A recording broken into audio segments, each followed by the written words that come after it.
Good morning, everyone. So a little bit of a different one here at the moment.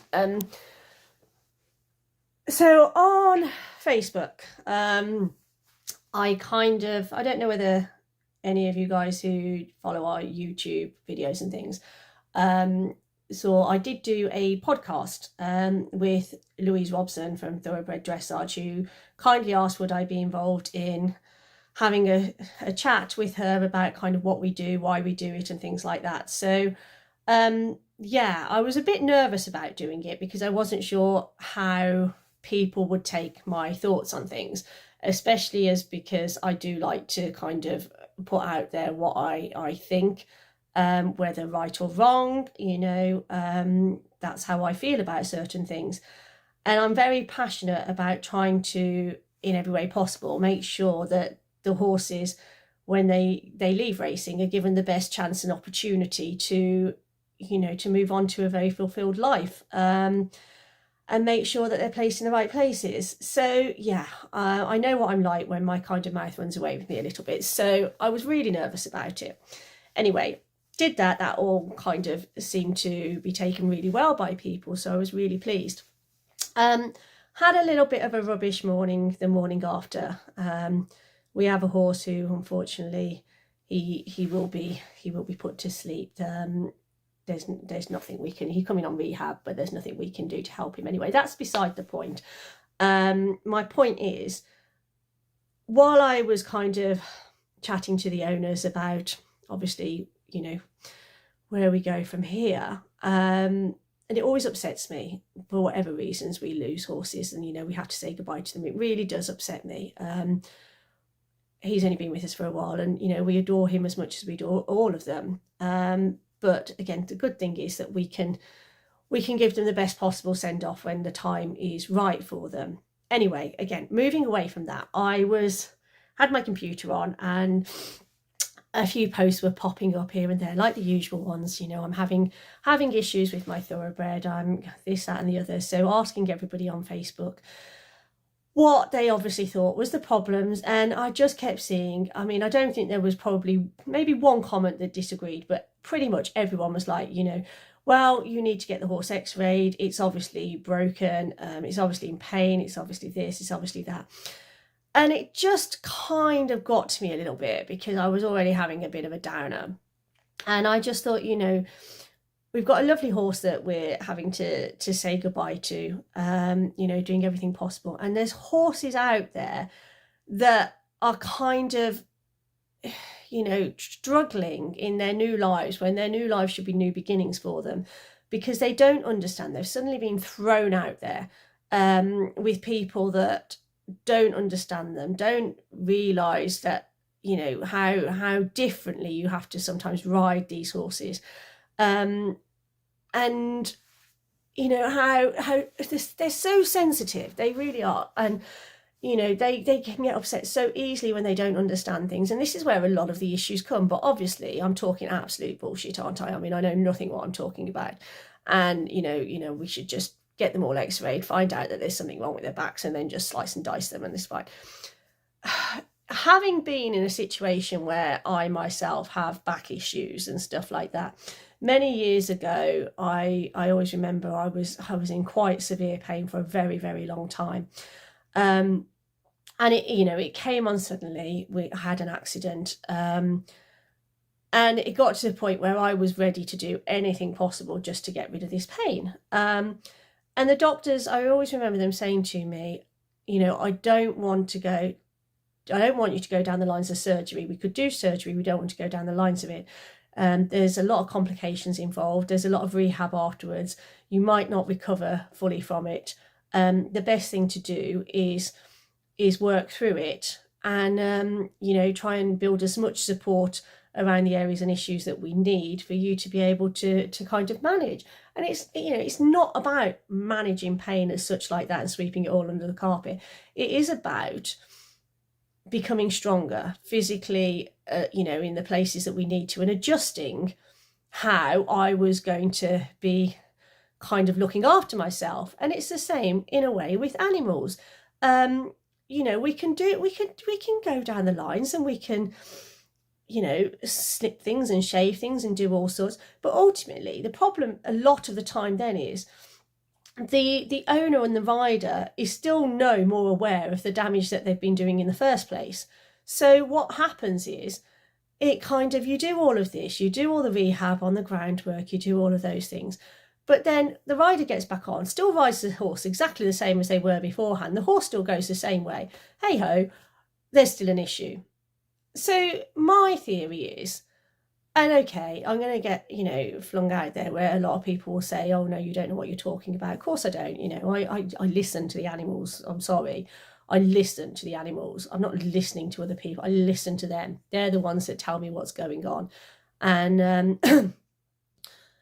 what we need to do is address the problems of the people riding and looking after them.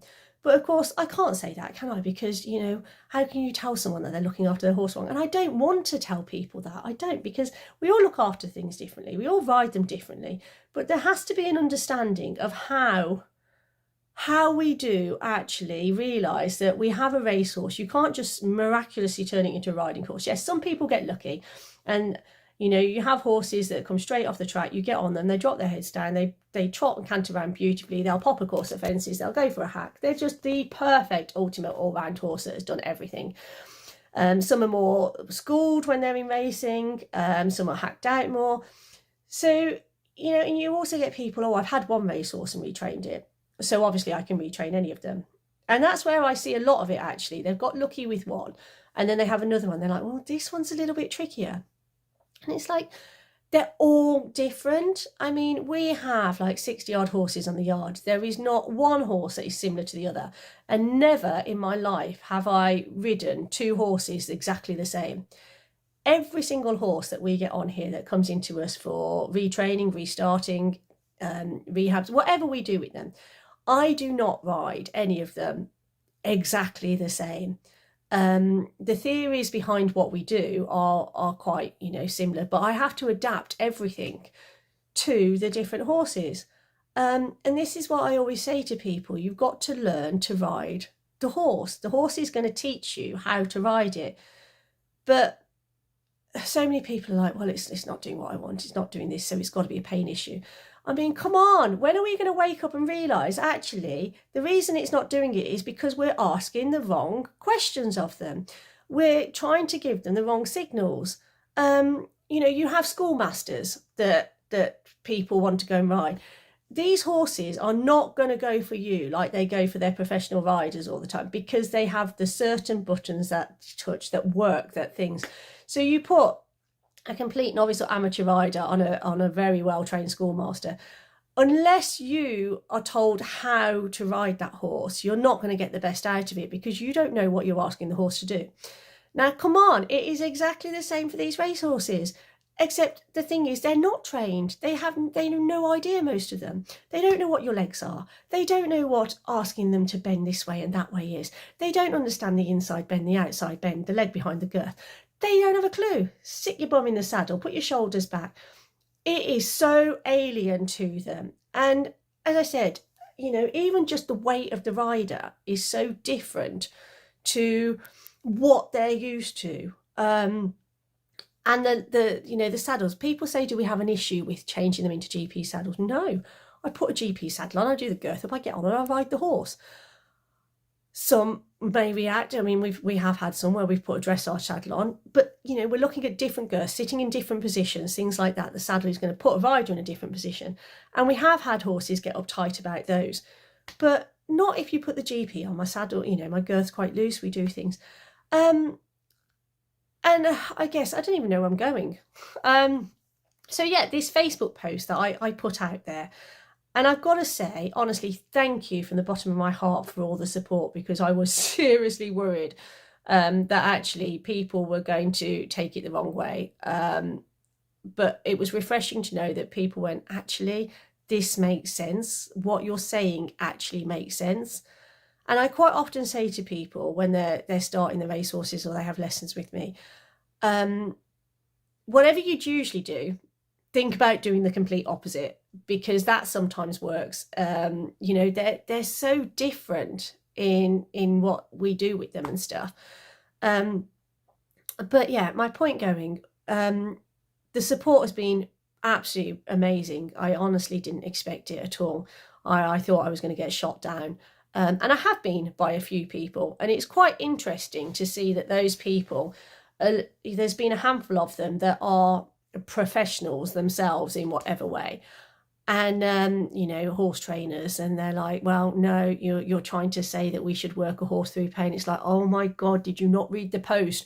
The whole point is, I'm saying, stop making pain for your horses, stop giving your horses pain. Realize that they're running around with their heads in the air and hollow backs and not wanting to go forward because you are creating these issues. But obviously, it's like banging your head against a brick wall. Some people are just too up their own arse to actually even think that they might be in the wrong. So anyhow, like I say, if I'm in the wrong, I'll admit it. And Christ, I've been in the wrong many, many times over the years.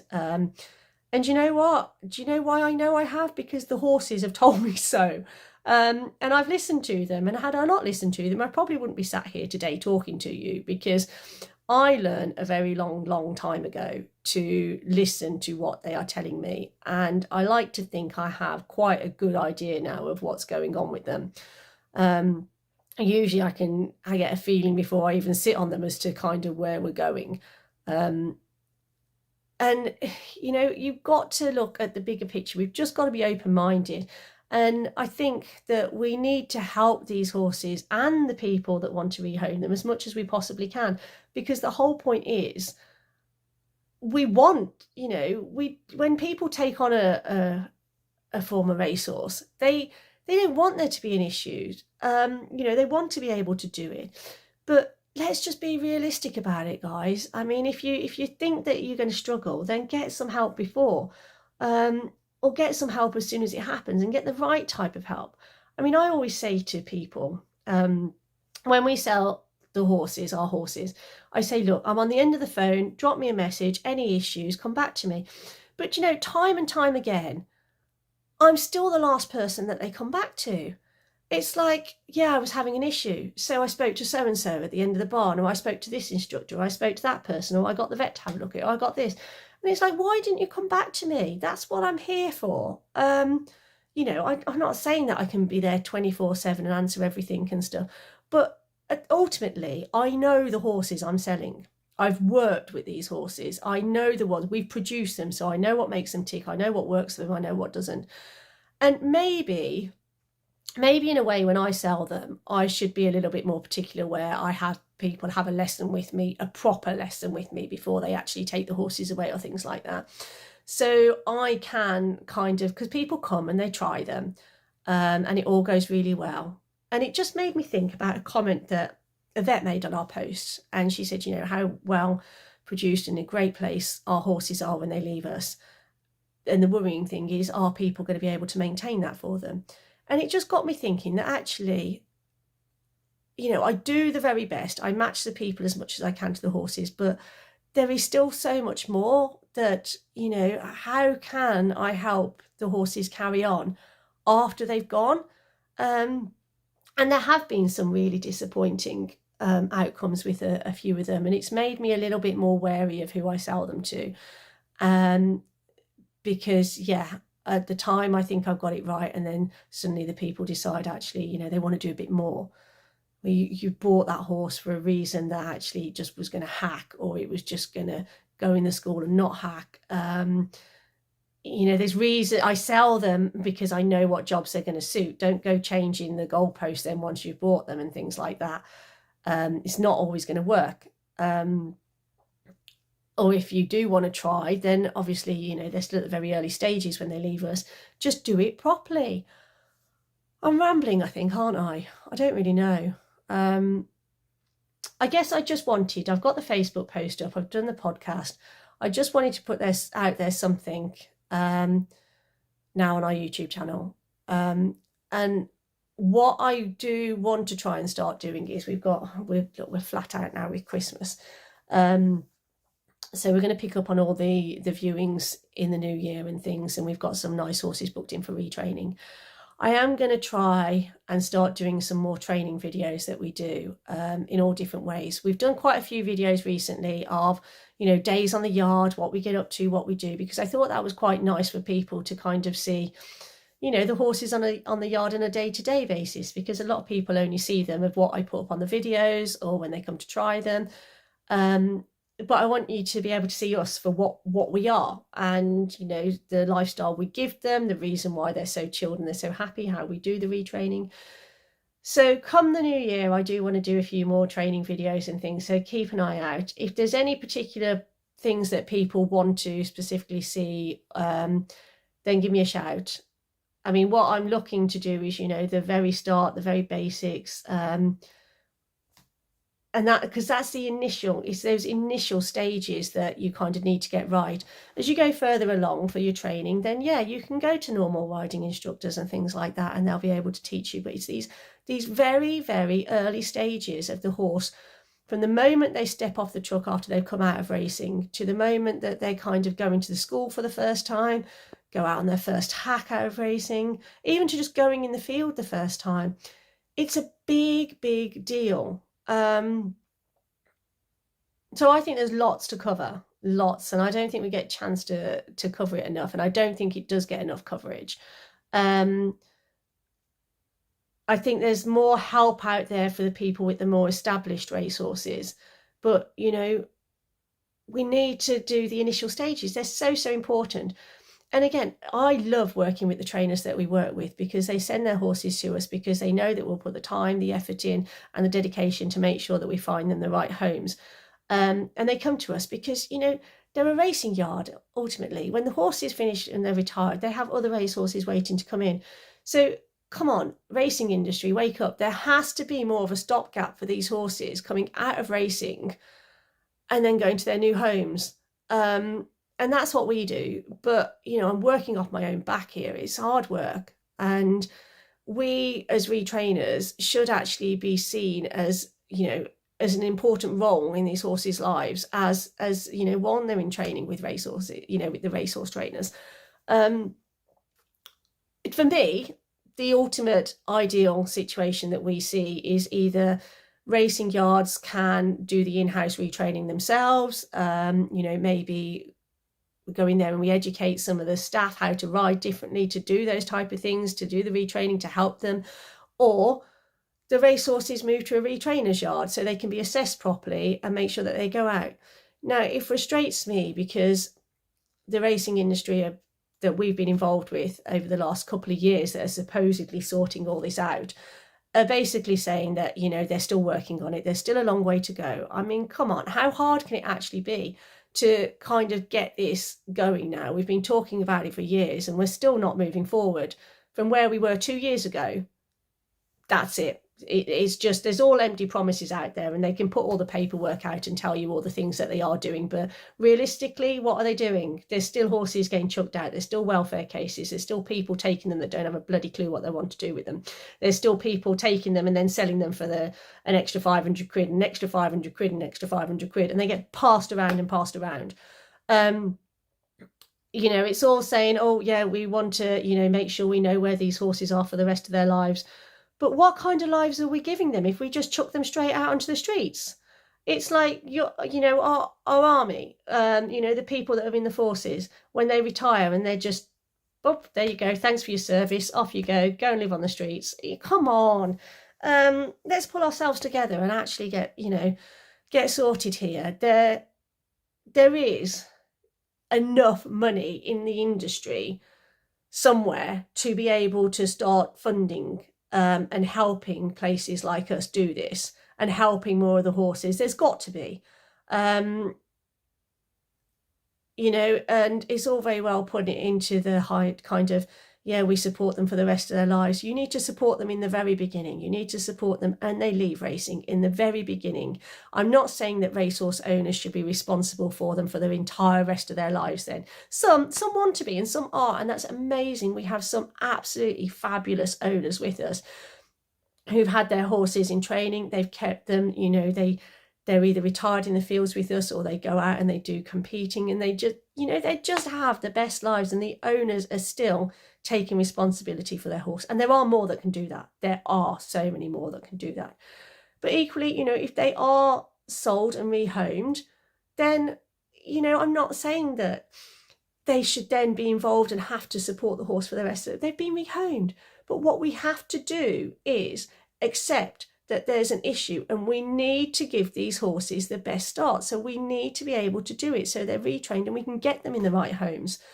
I'm probably still rambling, so I'm going to shut up.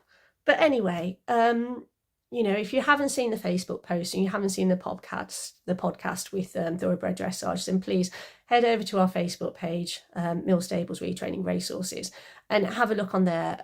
I think you'll find it really interesting.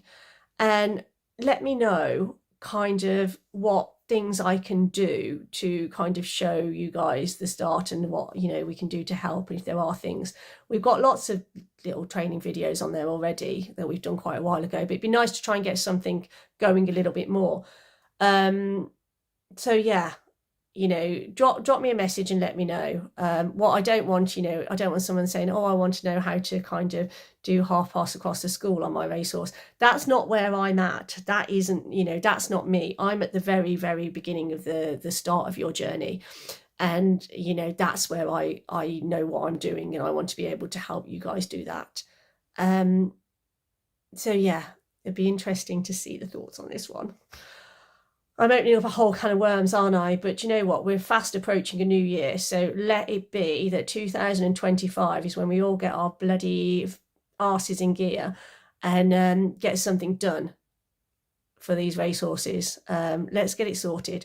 And I'm sure with everyone, kind of, well, as many people as we can, kind of helping each other out, and just, spreading the word. That's the thing, I think, spread the word that there is help there.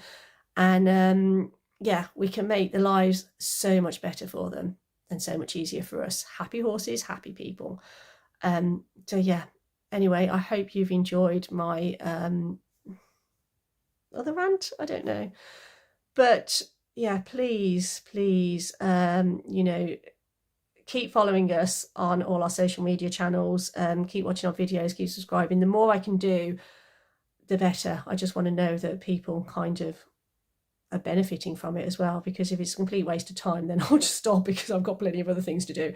But please, if this is worthwhile, then let me know, and we'll get something sorted in the new year.